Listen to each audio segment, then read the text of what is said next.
Kesiapan Gubernur Jawa Tengah Ganjar Pranowo menjadi calon presiden atau capres disambut sukacita sejumlah kalangan.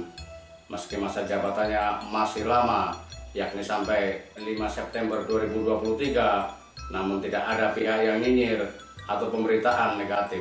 Tidak ada yang bilang soal etika atau disuruh fokus menangani masalah ekonomi karena kita sedang menghadapi resesi. Pihak yang kontra pun memilih diam karena tidak ingin ada polemik dan kebisingan di ruang publik. Daripada bilang tidak pernah memikirkan copras-capres, namun sambil memelihara buzzer untuk pencitraan, lebih elok berani terbuka dan biarkan proses politiknya berjalan. Hal ini juga sudah sesuai dengan keinginan kita semua agar pemimpin mendatang memiliki track record yang jelas dan prestasi kerja yang mumpuni. Pernyataan kesiapan menjadi capres, seperti juga yang telah dilakukan oleh Ketua Umum Partai Gerindra Prabowo Subianto, menjadi penting karena memberi kesempatan kepada masyarakat untuk mulai memberikan penilaian dan melihat track recordnya. Meski ada embel-embel jika diusung PDIP, pernyataan Ganjar tentang kesiapannya menjadi capres memiliki makna bersayap. Terlebih, Ganjar memberikan penekanan agar partainya melihat hasil survei sebagai alat ukur realitas suara rakyat yang tidak boleh diabaikan. Padahal selama ini, elit PDIP selalu menekankan agar kader-kadernya tidak memikirkan capres karena merupakan hak prerogatif Ketua Umum PDIP Megawati Soekarno Putri. Bahkan dulu, Presiden Joko Widodo tidak pernah mengatakan kesiapannya menjadi capres sebelum keluar keputusan resmi dari Megawati. PDIP juga memiliki alat ukur sendiri untuk memilih kadernya sehingga tidak pernah bergantung pada hasil survei pihak luar. Ganjar adalah produk dari sikap PDIP tersebut. Saat dicalonkan dalam Pilgub Jawa Tengah 2013, elektabilitas Ganjar hanya di kisaran 13%, jauh di bawah kader PDIP lainnya yakni Ruth Ningsih yang saat itu menjabat wakil gubernur. Demikian juga saat mengusung Jokowi di pentas Pilgub DKI 2012. Saat itu elektabilitas Jokowi di bawah Fauzi Bowo atau Foke.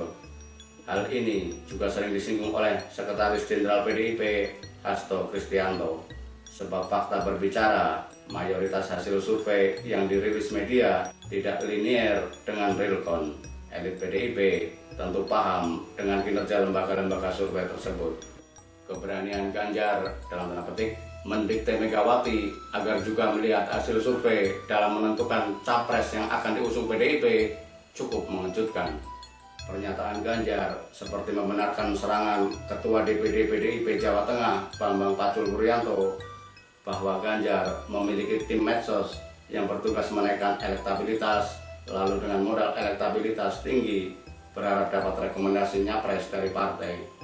Dari berbagai asumsi di atas, maka kita melihat pernyataan Ganjar siap nyapres bukan ditujukan kepada PDIP, melainkan Koalisi Indonesia Bersatu atau KIB. Hal ini sekaligus mengkonfirmasi bahwa KIB yang dihuni partai-partai istana memang sejak awal sudah disiapkan sebagai sekoci untuk Ganjar. Ada 3 indikasi yang dapat dijadikan alas argumennya. Pertama, saat ini anggota KIB rajin mengkampanyekan Ganjar di media massa, bahkan sampai memasang advertorial yang harganya puluhan juta. Sesuatu yang aneh karena Ganjar bukan kader PAN maupun P3 apalagi Golkar. Meski hal ini masih bisa diperdebatkan karena mungkin saja PAN dan P3 sekedar berburu koktel efek, namun sulit menyangkal adanya upaya mendorong Ganjar agar lebih dalam tanda petik berani bersikap tanpa harus menunggu sign dari PDIP. Kedua, saat namanya masuk dalam penjaringan Nasdem, bahkan sampai dideklarasikan oleh PSI, Ganjar tidak pernah mengkonfirmasi kesiapannya menjadi capres. Ketiga, kegagalan safari politik Ketua DPP PDIP Puan Maharani, terutama saat melobi Ketua Umum Partai Golkar Airlangga Hartarto terkait skenario 2 capres seperti yang pernah didengungkan Hasto. Dari pernyataan Airlangga usai pertemuan, KIB sepertinya tetap akan mengusung Airlangga dengan Ganjar sebagai wakilnya. Respon Puan yang mengatakan partainya siap berkontestasi dengan Golkar di 2024 dapat menjadi alas argumennya. Terlebih setelah itu, langsung digelar pertemuan di Istana Batu Tulis antara Megawati dengan Presiden Jokowi. Tidak seperti biasanya, Hasto terang-terangan menyebut dalam pertemuan batu tulis selama 2 jam ikut dibahas persoalan politik 2024. Kesiapan Ganjar menjadi capres memberikan dalam tanda petik tamparan keras kepada Megawati. Terlebih upaya menaikkan pamor Puan masih terus digencarkan.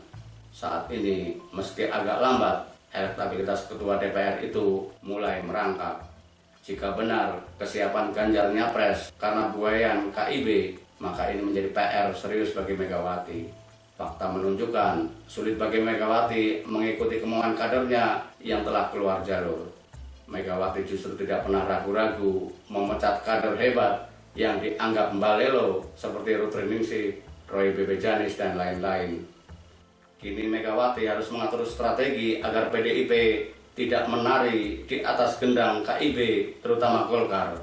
Sebagai satu-satunya partai yang bisa mengusung pasangan capres dan cawapres tanpa harus berkoalisi, dipastikan PDIP tidak akan mengorbankan prinsip partainya demi 1-2 kader. Menarik menunggu strategi Megawati mempertahankan kesucian hak prerogatifnya. Jika Megawati menyerah pada tekanan eksternal, maka itu bisa menjadi penanda dominasinya telah memudar.